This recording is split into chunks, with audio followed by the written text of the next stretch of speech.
প্রিয় দর্শক, ছবিটির এই মানুষকে দেখে আপনারা কি চিনতে পেরেছেন? ওকে, চলুন 10 সেকেন্ড সময় নিচ্ছি আমরা।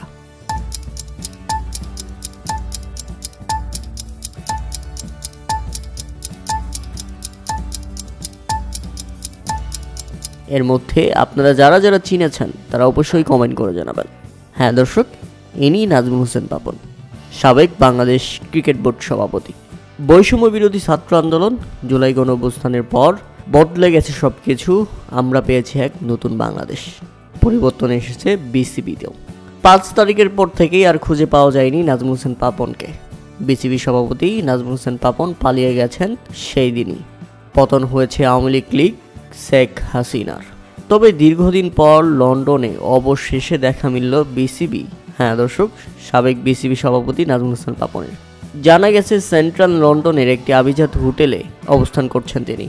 তার পাশেই অবস্থিত একটি সুপার শপে শপিং করতে গেলে নাজমুল হোসেন পাপনকে ক্যামেরাবন্দি করা হয় সিসিটিভি ফুটেজ থেকে।